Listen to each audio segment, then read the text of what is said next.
New Zealand V8 Supercars series, and your commentators for this one, Scott Pye and Chad Nayland. Thanks, Matt. This isn't just the final race of the weekend for the New Zealand V8s, it's also the last race of the championship, and it's still alive between the guys on the front row, Jason Bargwanna and Martin Short. Scott Pye, it's a 2-in-1 race, as we have the older cars out there running as well. Yeah, exactly. I mean, we've seen some great racing so far, and yeah, the new touring car is not too dissimilar to our car of the future. It's a full tube chassis built in Hamilton compared to the old car, which is built up pretty much from a road car. It's got a 6-speed sequential gearbox and 18-inch Dunlop tyres. Beautiful. It ends up being about 3 seconds difference around this 2.9 kilometre circuit. We'll have a short break and we'll let them loose around this Pukekohe circuit right after this.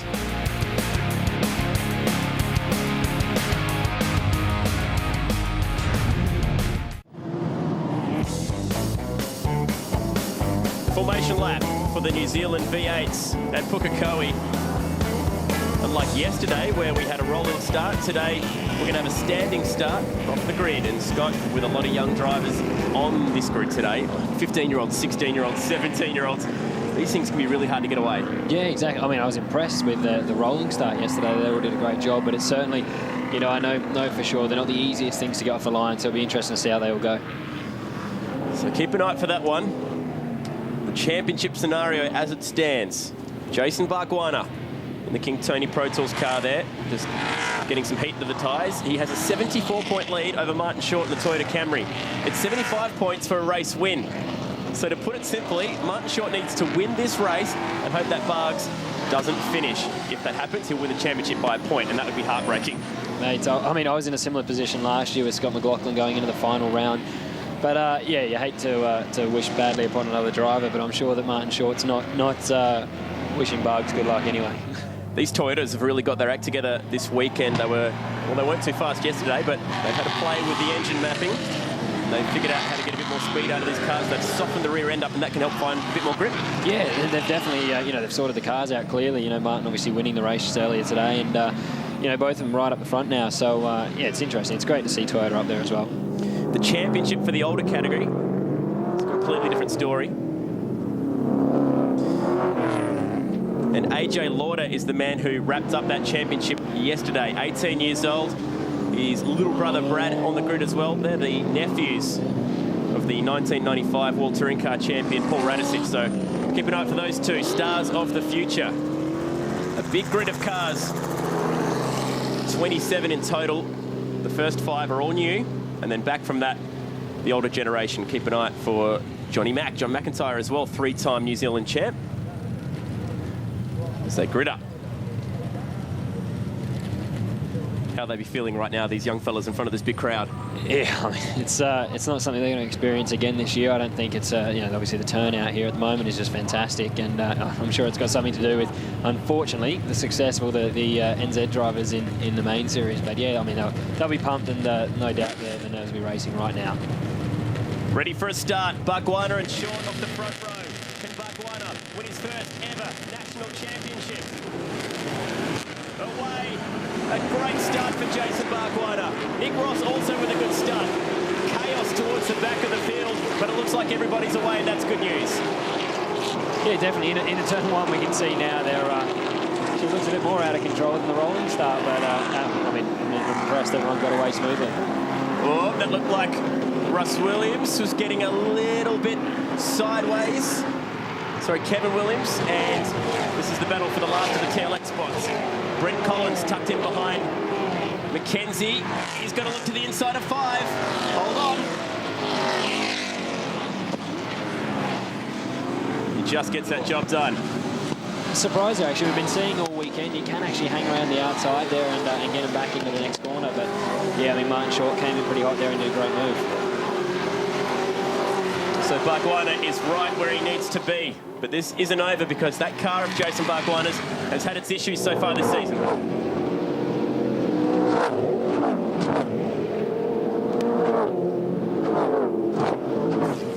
Electrical gremlins throughout the year have hampered it. A troublesome alternator. So remember, it's a DNF that Martin Short needs to see. So they get a little bit sideways. That was Porter getting way out in the grass there. We saw some interesting stuff all weekend coming out of turn 11, guys taking too much of the grass with them. I mean, I think it's one of them things, isn't it? It's why the crowd loves this place. But certainly that last corner is not a place that I would like to be dropping a wheel off. This battle's still continuing between Collins and Mackenzie. Mackenzie in the silver Ford. Collins is going to do this one again to him. Oh, no. Very, very tight. That's actually the first of the newer model cars, the TLX cars that was ever built before. It's got FPR body panels bolted onto it. The birthday boy, Brent Collins. No, it's actually Nick Ross's birthday today, my mistake. All right, here we go. Let's have a look at this start once more. Break this down. How good was Bargwanna's start? Mate, just lights were out and it was just seamless. That's what you want. You don't want to see the car jump forward, off, and if you do jump forward, it does break into wheel spin. So you want that seamless getaway, and I mean, he smoked it, didn't he? Hold on tight as we rip again through turn 1. Jason Bargwanna doing exactly what they did yesterday, the two holders. He's got Nick Ross in behind him, the 007 car. These two look set to continue this battle all day. Hayden Mackenzie. Brent Collins just trying to get the drive out of turn 4. He's just, I think he's hurt his run there a little bit by taking too much curb out of 4, and he's not going to be in a position here to attack. I haven't seen much of Mackenzie this year. 29 years old, celebrating 10 years in V8s, now driving the newer cars. For Collins, he's competed and won in a category that you've raced in, the Toyotas. Yeah, it's great championship, and it's not too dissimilar to what Formula Ford gives you in experience. And yeah, certainly, I mean, it's great race experience, and he's doing a good job here today. It's the Toyota Racing Series. Competes in New Zealand through the summer months. See some big names come over from Europe for that.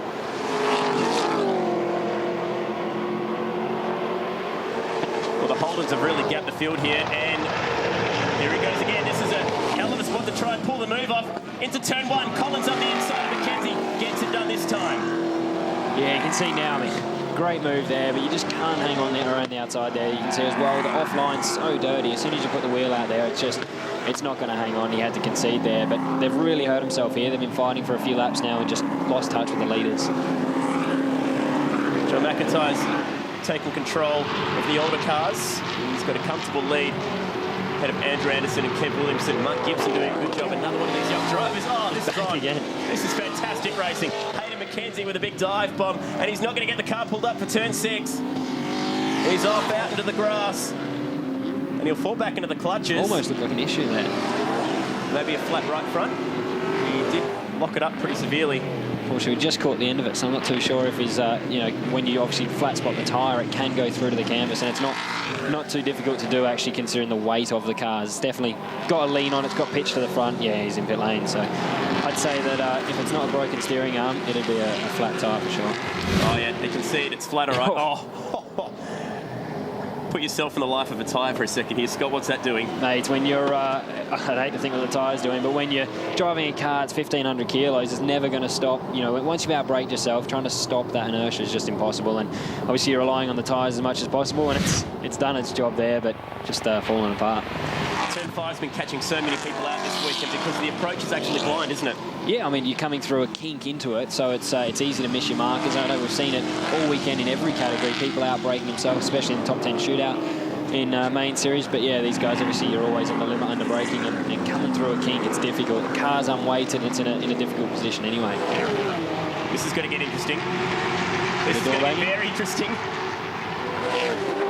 The side draft is actually what's impressive in the supercar that I've noticed anyways. Once you're up alongside each other, you definitely get a good aero off the car beside you, so it's nice to move in as close. Oh, crutch. Tom Alexander into the side of Sean Varney, and Matt Booth is in the middle of this. Mel Finch. Got to end bad. This one isn't over yet. We've got turn 8 coming up. Jump on the brakes. Liam McDonald, 15 years old, up the inside at turn 8. He's in the orange Falcon. Imagine driving something this big and heavy at 15.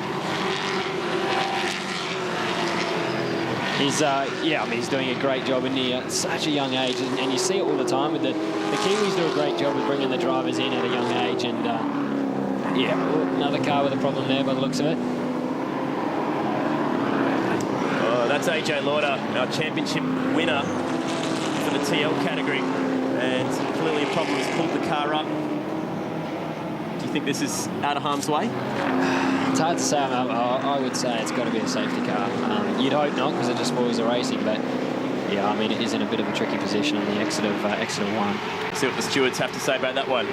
That Booth with a mirror flapping around. And this looks like Hayden McKenzie picking his way back through the field after putting a new right front on.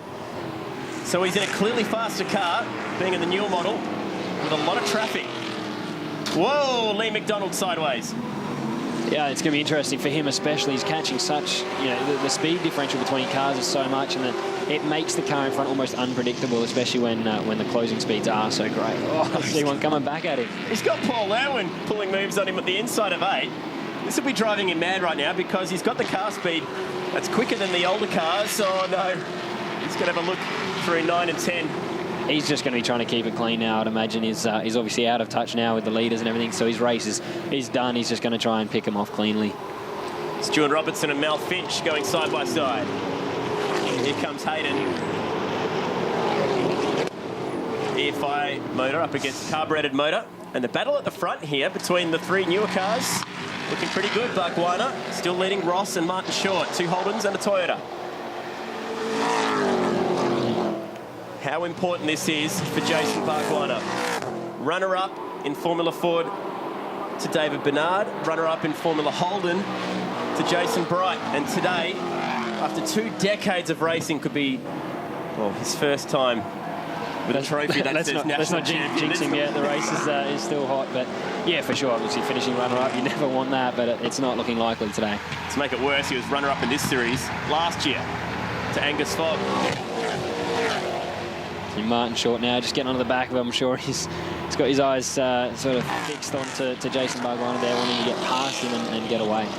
Oh man, Nick Ross just got that car pulled up as the boys are still arguing back in the field. Stuart Robinson and Mal Finch. Matt Booth are part of this. And our boy Hayden McKenzie is still trying to pick his way through the mess. Oh He's no. having a hell of a time out there. He's got the inside run into 1. Gets it done. Mal Finch gives him some racing room, which is wise going through there.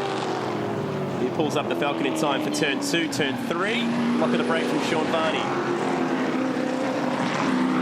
Interesting brake lock there, actually. It looked like it was on the left-hand front, which is obviously the loaded tyre through 4. But, yeah, so it's more often than not going to be the unweighted tyre that'll lock, so a bit strange there. Battle at the front. Jason Bargwanna.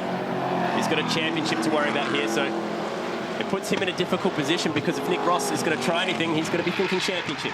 Exactly, yeah. I mean, he's going to obviously be slightly conservative at the moment. I'm sure he's just trying to do his own race and race as fast as he can and get away. But, yeah, I think if you know, Nick Ross puts anything on him, I think he's probably going to have to let it go.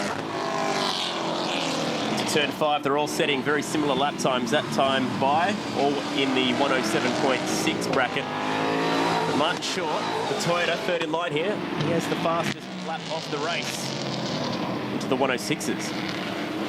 Okay, now this is going to make life very interesting. You see that up ahead? That's traffic, and it's going to be approaching at a rapid rate. Remember, these leaders are a good 5 seconds quicker than the back markers in the old category. And in the first race last night, they caught them right at the very clinch moment, the last lap. Exactly. I mean, this is exactly what, you know, Bugs is not going to want. He's going to be on the back of him, but fortunately he's the lead car, so he gets to pick his way through, and it's up to Nick Ross to try and outsmart him, I guess, from behind. Oh, my goodness me. There is some serious traffic up there. This is the motorway heading into Auckland. Oh, trouble for Brent Collins. That's a lot of smoke out of the back of this Toyota. I'm not sure if this is a tyre rubbing or something a bit more terminal. Martin Short now wants a piece of the action. He needs to win this race still to have a hope at the championship, but he would need a DNF for Bargwanna. Oh, this is a late move. He should be able to hang around the outside there, I reckon, and just squeeze Martin on the exit. They go side by side, and Ross just holds on to this one into the first of the lap traffic. All 3 of them slip up the inside. That was Nigel Carl that they're putting a lap on. That's 1 down, but they're going to have 2 more laps to go and a good 6 or 7 cars to deal with. I mean, that's what you like to see, though, isn't it? When the back markers do just move. When the back markers do just move out of the way, you know, it's not their race. Obviously, we've got a championship on the line here, so they just want to keep it clean. Obviously, race as hard as they can without the lap traffic really interfering. 2 laps to go for Jason Bargwanna. Wouldn't it be appropriate with the success that the Kiwis have been having in the Aussie V8 series to see an Aussie having a win in the New Zealand V8 series? We saw one of the Toyotas getting smoky back in 4th position, and now the other one, the sister car, is also starting to bellow a bit of smoke. More traffic here. Bargwanna down the back straight. 2 to deal with. All 3 are line astern. Short gets very close. In fact, it looked like he was rubbing the back of Nick Ross.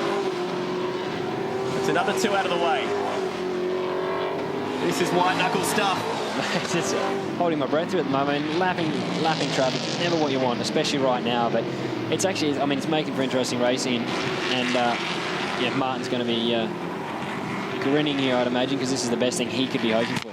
Well, I don't know, because this is starting to get worse, this smoking issue. They had an overheating problem yesterday before racing started. It dropped all the water out of it in pit lane. And I wonder what's happening with the little Toyota motor 5-litre V8. Originally used for the 24 Hours of Daytona, but it's barely lasted. It's actually dropped back a bit here, so let's hope it's not going to be terminal and he can get back up onto them. Ian Booth, the next of the lap cars. Final lap for Jason Bargwanna, and a lot of traffic to deal with. Nick Ross is tucked up right behind him. The run down the back straight. These cars are capped at 240 kilometres per hour. 6th gear. The approach to 5th corner is going to be tight, locking wheels. Up the inside, Ross isn't going to get it done here either. There is just so much traffic to deal with. Lance Hughes is there as well. He moves over to the left. Bargwanna, Ross, Short, they all go through. Oh no, he's never going to find his way through here. A handful of corners remain.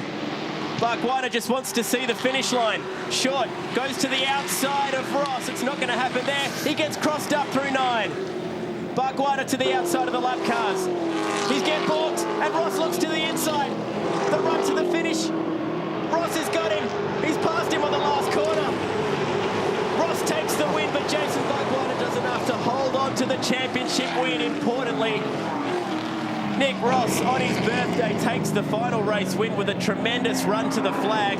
And Jason Bargwanna, after 2 decades of motorsport, has recorded his first ever national victory in a championship. Fantastic. Oh, you've got to obviously clap your hands for Jason Bargwanna there. He's done a fantastic job.